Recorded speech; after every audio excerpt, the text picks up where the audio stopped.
বনেদি বাড়ির পুজো দুর্গাপুজোর অন্যতম আকর্ষণ। হুগলি জেলা, যা একসময় বাংলার সংস্কৃতির কেন্দ্র ছিল, সেই প্রাচীন ঐতিহ্যের ধারা আজও বহন করে চলেছে। আধুনিকতা ও বাণিজ্যিক পুজোর ভিড়ে এই বাড়িগুলোর পুজো আজও এক ভিন্ন মেজাজ ধরে রেখেছে। সুভাষচন্দ্র বসু থেকে সত্যজিৎ রায়, মহাত্মা গান্ধী থেকে শুরু করে চিত্তরঞ্জন দাস, একসময় যে বাড়িতে ছিল গণ্যমান্য ব্যক্তিত্বদের আনাগোনা, সেই বাড়িটি হলো শ্রীরামপুরের বহু পুরনো ঐতিহ্যময় রাজবাড়ি। এই রাজবাড়িতেই 350 বছরের বেশি সময় ধরে বৈষ্ণব মতে চলছে দুর্গাপুজো। ভূতের ভবিষ্যৎ থেকে শ্বেতকালী, এই রাজবাড়িতেই হয়েছে বহু সিনেমার শুটিং। রাজবাড়ির বড় বড় গম্বুজে আলপনা দেখলে আজও মুগ্ধ হতে হয়। আর এই রাজবাড়ির ঠাকুর দালানেই প্রতি বছর তৈরি হয় একচালা দেবী মূর্তি। এই রাজবাড়ির পুজো শুরু করেন হরিনারায়ণ গোস্বামী, তবে রাজবাড়ি তার আগে থেকেই। পরিবার সূত্রে জানা গিয়েছে, সেই সময় দিল্লির সিংহাসনে আকবর, বাংলার গদিতে আলীবর্দী খান। সেই সময়কালে পাটুলি থেকে এক ব্রাহ্মণ রাম গোবিন্দ গোস্বামী তার স্ত্রী ও পরিবার নিয়ে নদী পথে কলকাতার উদ্দেশ্যে যাচ্ছিলেন। রামবাবুর স্ত্রী গর্ভবতী ছিলেন। হঠাৎ তার প্রসব যন্ত্রণা ওঠে। শ্রীরামপুরের কাছে নামতে বাধ্য হন রাম গোবিন্দ।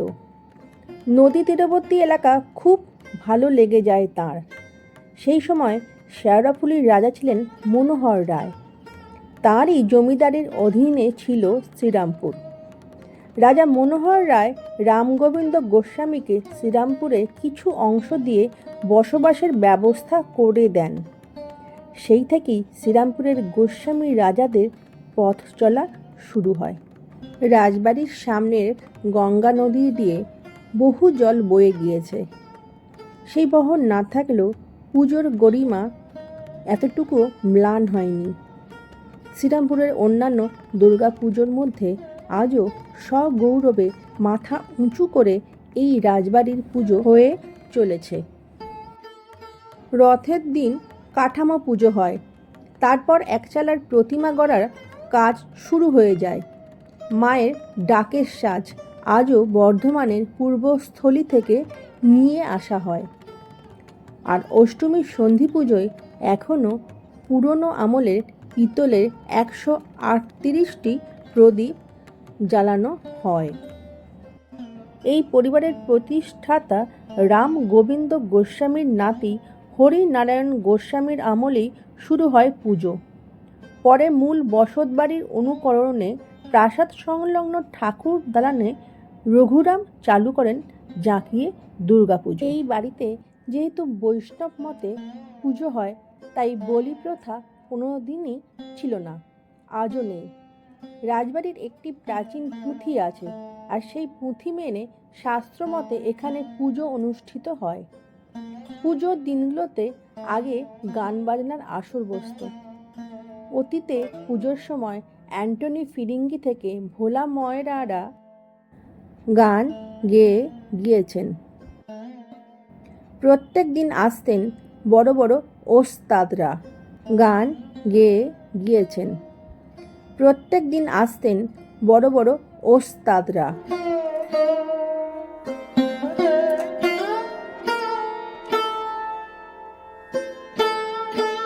সত্যজিৎ রায় একদিন ঘুরতে ঘুরতে হাজির হয়েছিলেন এই শ্রীরামপুর রাজবাড়িতে, ঘরে বাইরে ছবির শুটিং সাইট দেখতে।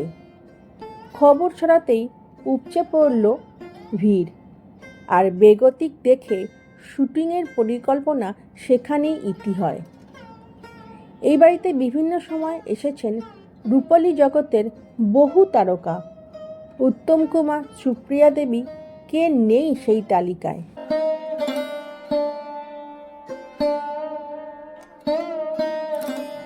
এই বাড়ির অতীত ঐতিহ্য জুড়ে রয়েছেন বহু দিকপাল ব্যক্তিত্ব।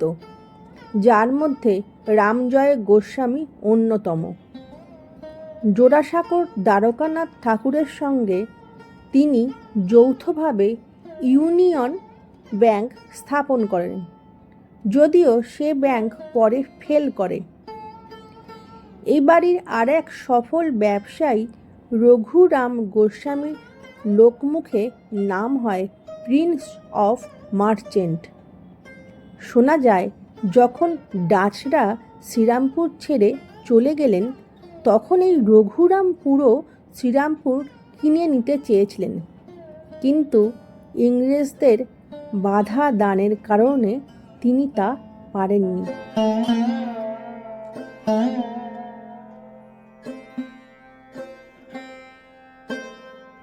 আজ সেই সমস্ত আড়ম্বর না থাকলেও রাজবাড়ির পুজোর ঐতিহ্য কিন্তু আজও একইভাবে বর্তমান। এখনও বহু দূর থেকে মানুষ আসেন রাজবাড়ির দুর্গাপুজো দেখতে।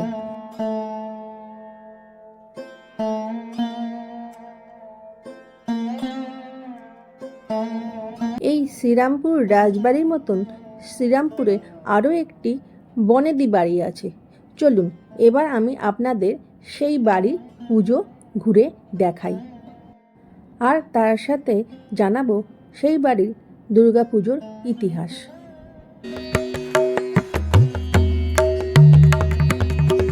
শ্রীরামপুরের বনেদি বাড়িগুলির মধ্যে অন্যতম হল শ্রীরামপুরের দে বাড়ি।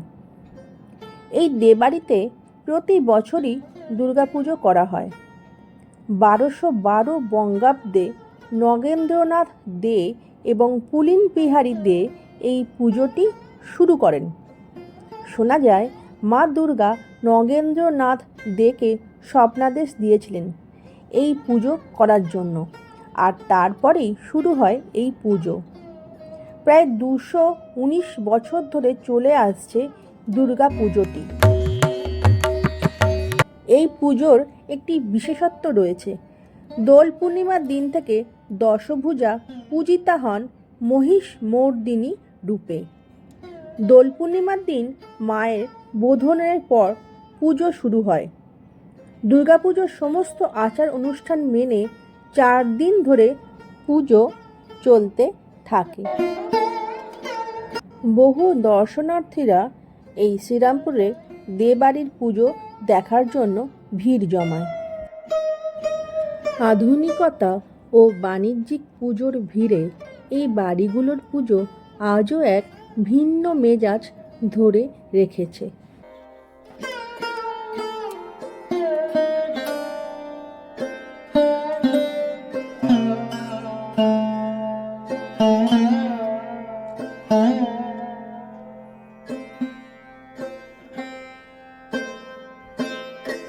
রাজবাড়িগুলো ঘুরে দেখতে দেখতে মনে হচ্ছিল কত অজানা কথা এই বাড়িগুলির প্রতিটি অন্ধকার ঘরে কোণে এখনও জমা হয়ে রয়েছে। তার উপর জমে গেছে পুরু ধুলোর আস্তরণ। সুউচ্চ থামগুলো আজও একাকী বয়ে চলেছে শতাব্দী প্রাচীন রাজবাড়ির কত শত ইতিহাস। বনেদি বাড়ির পুজোর গল্প আজ এই পর্যন্তই। কেমন লাগলো ব্লগটা অবশ্যই জানাবেন, আর ভালো লাগলে অবশ্যই সাবস্ক্রাইব করে পাশে থাকার অনুরোধ রইল। সকলে ভালো থাকবেন। শুভ বিজয়ার অনেক অনেক শুভেচ্ছা জানিয়ে আজকের মতন শেষ করলাম। Bye bye.